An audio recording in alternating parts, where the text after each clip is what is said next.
How you doing, everybody? Today we are taking a quick look at The Smashing Machine. This was written and directed by Benny Safdie and stars Dwayne Johnson as MMA pioneer Mark Kerr. The movie mainly focuses on his time in the early years of Pride Fighting Championships and the ups and downs of his career during that time, and his relationship with Dawn Staples, played by Emily Blunt. I am going to warn you up front, this will not be a spoiler-free review. Now, calling them spoilers is really dumb because this is about events that actually took place 25 years ago.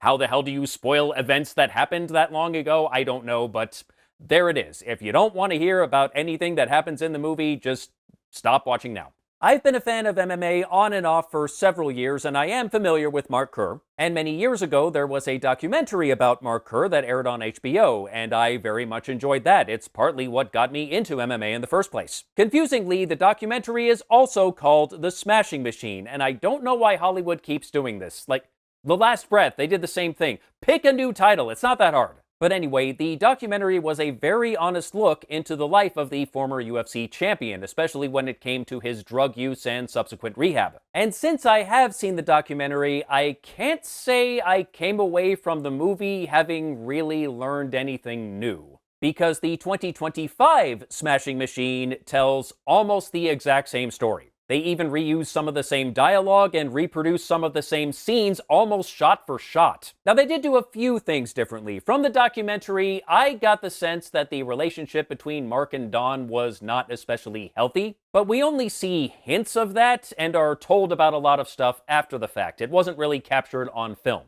In the movie, we see a lot of stuff that we did not see and were only told about, including Dawn's suicide attempt, which was frightening. And almost any time Mark and Dawn were together on camera, they were just an insufferable couple. Just constant bickering about the dumbest shit. They were horrible for each other. So naturally, they got married. And it should not come as a surprise that their marriage did not last. There are also a few scenes that we saw in the documentary that are extended in the movie. There's a scene with him arguing over his pay with Pride FC executives, which is a little difficult because there's a bit of a language barrier. There's a scene where Mark is trying to get some stronger pain medication from one of the doctors at a Pride event, and the guy's like, hey, I'm not certified for that. The most I can give you is Advil. And Mark just keeps hounding him, and I felt so bad for that doctor. But it seemed to me like the longer versions of those scenes in the movie were just trying to pad the runtime. The shorter bits that we got in the documentary were fine. I got the gist of what was happening. One minor change I noticed was a scene in the hospital after Kerr's overdose that nearly killed him. We see a couple of his friends visit him in the hospital and have kind of a come to Jesus moment and tell him, dude, you need to get clean or you're gonna die. In the movie, those two friends are replaced by another friend of his and his fellow MMA fighter Mark Coleman, who is played by Ryan Bader. Coleman is a much bigger character in the story, and I understand why they made that change. There's not much point in introducing these two guys just to have them show up for one scene and then never see them again. But anyway, apart from a few minor changes, it is still largely the same story, and again, I don't think I really learned anything that I didn't already know.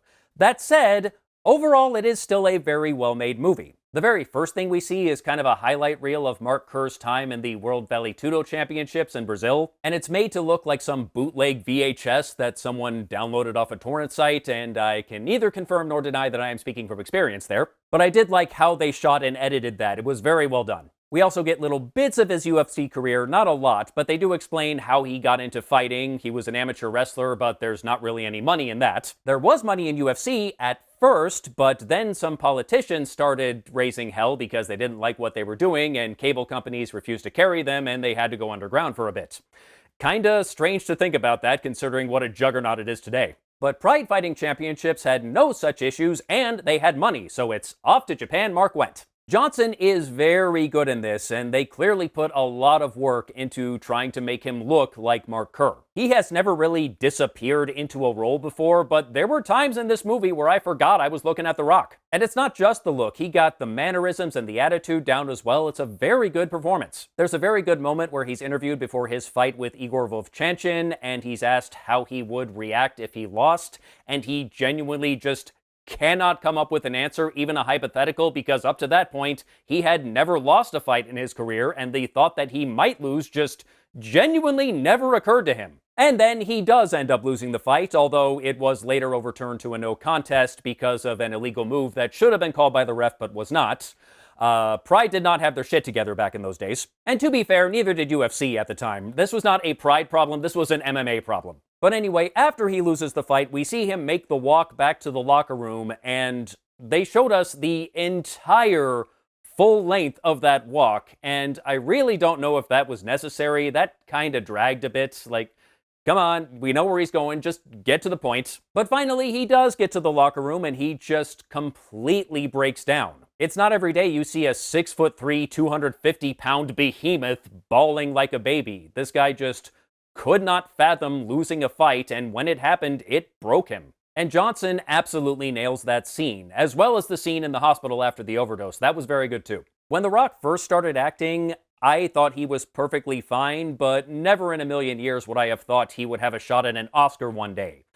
But honestly, I could see him at least getting a nomination. I don't know that he'll be good enough to win, but he would at least be in consideration, I think, and that is such a strange thing to say, but here we are. And the rest of the cast is pretty solid too. I mean, of course, Emily Blunt is always good, no surprise there, but I was also pretty impressed with Ryan Bader, who plays Mark Coleman. I don't know that he's done much acting before. He's primarily known as an MMA fighter. In fact, a lot of the fighters in this movie are fighters in real life, but I thought he was very good. Unfortunately, his presence in the movie was also a bit of a distraction. The makeup team put a hell of a lot of work into making The Rock look like Mark Kerr, but they did not put half as much effort into anyone else in the cast. Bader does not look like Mark Coleman at all. Alexander Usyk doesn't look like Igor Vovchanchin. Yoko Hamamura does not look like Kazuyuki Fujita. Like, they didn't even try. Pretty much the only people who looked like the characters they were playing were Bas Rutten and Steven Quadros, and that's because they were playing themselves.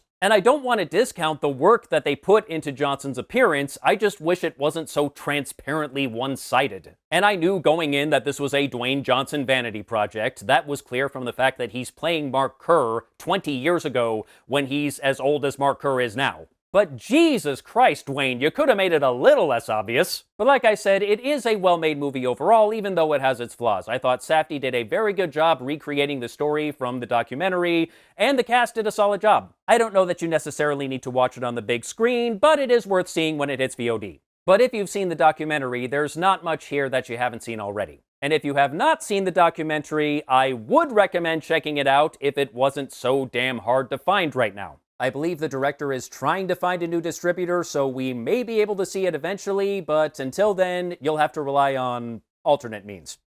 Good luck. And that's all I have to say about The Smashing Machine. Till next time, take care.